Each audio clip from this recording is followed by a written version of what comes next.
ফিল্মৰ নতুন এটা ভিডিঅ' আপোনালোকক খবৰ স্বাগতম আশা কৰোঁ আপোনালোক সকলো ভালে আছে আৰু আজি আপোনালোকৰ ট্ৰেড কেনেকুৱা কি হ'ল কেনেকুৱাকে কৰিব পাৰিলে নোৱাৰিলে আপোনালোকে কমেণ্ট কৰি জনাব এতিয়া বেছি দেৰি নকৰোঁ আৰু আমি চাওঁগৈ আজি কি ধৰণে ট্ৰেড কৰিব লাগিছিলে নিফটিত ফ্ৰিকুৱেঞ্চি ট্ৰেডিঙৰ হিচাপত ঠিক আছে এতিয়া ইয়াত আমি চেক কৰোঁ যে আজি ফ্ৰিকুৱেঞ্চিটো কি ধৰণে আমি গম পাম দুটা ফ্ৰিকুৱেঞ্চি ইয়াত ক্ৰিয়েট হৈছে দুটাকে মই দেখুৱাবলৈ চেষ্টা কৰিম এক ফ্ৰিকুৱেঞ্চি হৈছে ইয়াক লৈ যোনটো জেনাৰেট হৈছে এটো ফ্ৰিকুৱেঞ্চি আগদিনাখনৰ যোনটো লাষ্ট ফ্ৰিকুৱেঞ্চি মাৰ্কেটখন শেষ হ'ল হেতু এটা ফ্ৰিকুৱেঞ্চি হৈছে ঠিক আছে তাৰ ফ্ৰিকুৱেঞ্চি হিচাপত আমি এইকিটা বস্তু পাওঁ এই লেভেল সমূহ পাওঁ আৰু এই লেভেল সমূহত আমি ট্ৰেড কৰিব পাৰোঁ ঠিক আছে এই লেভেল সমূহ আমাক পাওঁ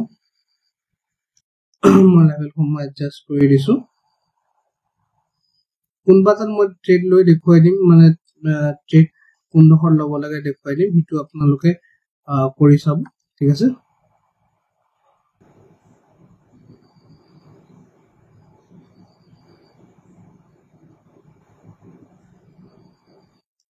ओके सो यार আপোনালোকে চাব পাৰে কি ধুনিয়াকে মাৰ্কেটখন ৰেসপেক্ট কৰিছে আৰু exactly point to point level to level কাম কৰিছে আৰু মই আগতে কৈছো এটা ট্ৰেড ললে আমি দুটা লেভেল খাবলৈ চেষ্টা কৰিম এটো এটা পদ্ধতি হৈ গল আৰু এটা পদ্ধতি হৈছে আমাৰ যোনটো গ্যাপ খোল খাইছে এই গ্যাপটো যোনটো হয় সেই গ্যাপটোক লৈ আমি ক্ৰিয়েট কৰো এটো যোনটো গ্যাপ ক্ৰিয়েট হৈছে এই গ্যাপটোক লৈ আমি ক্ৰিয়েট কৰো এটা ঠিক আছে সো এই গ্যাপটোক লৈ আমি ক্ৰিয়েট কৰো হে বস্তুটো ওকে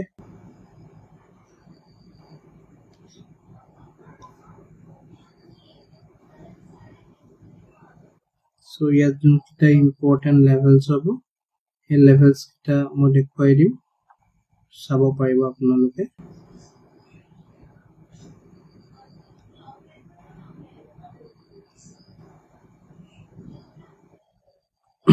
ओके মই লেভেলস কিটা ইয়াত আকিলো তেতিয়া অলপ সুবিধা হ'ব মেইন লেভেল কিটা মই আকি লৈছো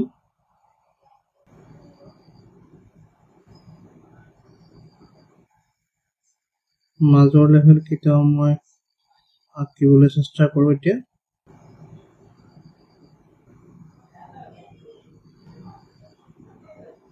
ঠিক আছে এতিয়া মই আকি দিলো কাটি দিও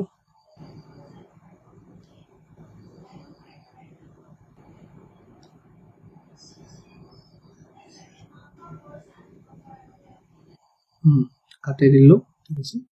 এতিয়া এটো বস্তু মই দেখাব চেষ্টা কৰো এটো হেকন এক্সট্ৰা কি হয়নো বা কিও কৈছে কি হয় সো ইয়াত আপুনি মন কৰিব এই যোনটো গ্যাপ থাকি গল ন দুটা লেভেলৰ মাজত যোনটো গ্যাপ থাকি গল সেই গ্যাপটো এডখৰ মেইনটেইন কৰিছে ঠিক আছে কৰেক্টলি দেখাবলৈ চেষ্টা কৰো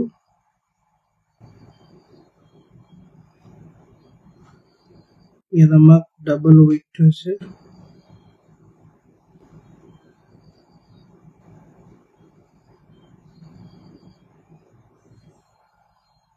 ओके এই গ্যাপটো প্ৰফাইলে থবলৈ চেষ্টা কৰিলে এটো কাৰণে মই গ্যাপটো আকিও দেখুৱাইছো ঠিক আছে ओके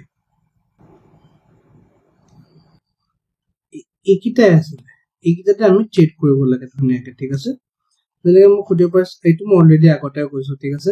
ইয়াত বুলিশ পেটাৰ্ণ এটা মৰ্নিং ষ্টাৰ দেখুৱাইছে তাৰছত একেডখৰ জায়গাতে যদি আকৌ বুলিশ পেটাৰ্ণটা যদি দেখুৱায় বহুত ধুনিয়া জায়গা ট্ৰেড লবলৈ মই পাৰ্সোনালিও এডখৰতে আজি ট্ৰেড লৈছিলো ঠিক আছে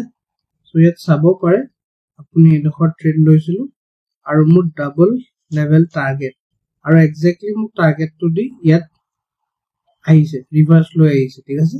তাৰছত কোনো ধৰণৰ ইয়াত বিয়াৰিশ প্যাটাৰ্ন বনা নাই এটো বিয়াৰিশ প্যাটাৰ্ন বুলি লেখন নলক কাৰণ বহুত দীঘল লাঠি অৰ্থাৎ উইক বা শ্যাডো এপাত হৈ গৈছে ঠিক আছে ইয়াত কোনো বিয়াৰিশ প্যাটাৰ্ন বুলি আমি লেখত নলক তাৰ পিছত ইয়াক আমি ব্ৰেকআউট বুলি লব নোৱাৰো এটো কাৰণে যে কাৰণ এডখৰ বহুত বেয়াকে ৰিজেকশন বাৰেপতি দেখুৱাই আছে আজি ৰাতিপুৱাৰ কেণ্ডেলৰ ৰিজেকশন এটাল কেণ্ডেলৰ ৰিজেকশন দুপাত গৈও ৰিজেকশ্যন দেখুৱালে আৰু ইমান ডাঙৰ ৰিকভাৰী লোৱাৰ পিছতো যদি সি যাবগৈ পৰা নাই যেতিয়ালৈকে এই হাইটো ব্ৰেক নকৰে আমি ইয়াত ৰিস্ক ল'ব নোৱাৰো হাইটো ব্ৰেক কৰিলে আমি ইয়াত ট্ৰেড নলওঁ তথাপিও কিয় বস্তুটো বুজিব চেষ্টা কৰক ইয়াত যদি আমি ট্ৰেডটো লওঁ আমাৰ লাইনৰ তললৈকে যদি আমি ধৰিবলৈ লওঁ আমাৰ ষ্টপ লছটো বাঢ়ি যাব আৰু আমাৰ টাৰ্গেটটো অনুসৰি ষ্টপ লছটো অকমান ডাঙৰ হ'ব ঠিক আছে সো ইয়াত আমি ৰিস্কটো ল'ব নিবিচাৰো যেটো এই লেভেলটো ওচৰতে আছে ঠিক আছে নেক্সট আমি চাবলৈ গ'লে কোনখন আমি ট্ৰেড লওঁ যাহে এইটো যোনটো প্ৰাইস একচন ইন্ডিকেট কৰিছে ইয়াৰ ওপৰত ভিত্তি কৰি যেতিয়া এই প্ৰাইস একচন তললে ব্ৰেকআউট কৰিছে আমি ইয়াত ট্ৰেড লওঁ ঠিক আছে আমি ইয়াত ট্ৰেড লম দুটা লেভেল আমাৰ টাৰ্গেট থাকিব বাট মিনিমাম 15 পইণ্ট মান ষ্টপ লছ লমি এটা ক্যান্ডেল জাস্ট ওপৰলে মাৰি পঠিয়াইছে সো ইয়াত আমি ৰিএন্ট্ৰি ললো ইয়ালৈকে আমাৰ টাৰ্গেট থাকিব এডখৰ আমি উলাই দিম ক্লিয়াৰ তে বহুতে কব পাৰে স্যাৰ এডখৰ আপোনাৰ এসএল হিট হৈ গ'ল কোনো কথা নাই এসএল হিট হক আকৌ মোৰ ষ্টপ লছ এৰিয়াৰ ভিতৰত ক্লোজিং দিলে ন মোৰ সুলকলে ভালকে গম পাই মই এটা ক্লিপ শিকাও ষ্টপ লছ হিট যদি এসএল এৰিয়াৰ ভিতৰত দুটাল ক্যান্ডেলৰ ভিতৰত যদি ক্লোজিং দিয়ে আকৌ আমি ৰিএন্ট্ৰি কৰি পেলাও ৰিএন্ট্ৰি কৰি দিলো দিয়াৰ মানে ধুনীয়াকৈ টাৰ্গেট দিলে ক্লিয়াৰ সো এইটো বহুত ধুনীয়া ট্ৰেড আছিল ও ইয়েস আৰু এটা ট্ৰেড ইয়াত ক্ৰিয়েট হ'ব যোনটো মই পটককে মিস কৰি গলো এটো ধুনীয়া so 1 rejection 2 rejection 3 rejection 4 rejection লবছত 5th টাইম যেতিয়া ইয়াত এটো বনাইছে সো bearish pattern সো ইয়াত ডাউন সাইডৰ কাৰণে প্লেন আপ কৰিব পাৰি বহুত সৰু stop loss minimum 15 point stop loss ৰাখে 14 15 সো ইয়াত আমাৰ ষ্টপ লছ হিট কৰিব ক্লিয়াৰ সো এইকিটা আছে ফ্ৰিকোয়েন্সি ট্ৰেডিং ওপৰত ভিত্তি কৰি আজি লোৱাৰ ট্ৰেড মোক যদি খুদা চা আপুনি কোনটা ট্ৰেড কৰিলে মই এটা ট্ৰেড কৰিছো এটো ট্ৰেড মোৰ কাৰণে এনাফ আছিল ডেইলি যোনটো টাৰ্গেট থাকে আৰওআই থাকে হেতু এচিভ কৰিলো সো বাকিটা ট্ৰেড কৰা নাই ক্লিয়াৰ বাট ফ্ৰিকোয়েন্সি ট্ৰেডিং হিচাপত আজি কোনটা ট্ৰেড লৈছিল অলৰেডি মই আপোনালোকক দেখুৱালো ওকে বাকি আশা কৰো আপোনালোকে ধুনীয়া বস্তুবিলাক বুজি পাইছে কৰিব পাৰিছে আজি ফ্ৰিকোয়েন্সি ট্ৰেডিং সহায়ত কোন কিজনে কিমান লাভ কৰিলে বা লোকচান যদি কিমান লোকচান হল তো কমেন্ট কৰিবলৈ নাপাৰিব আজি ভিডিওটো ইমানটো আছিল লগ পাম নতুন ভিডিও টিল দেন কিপ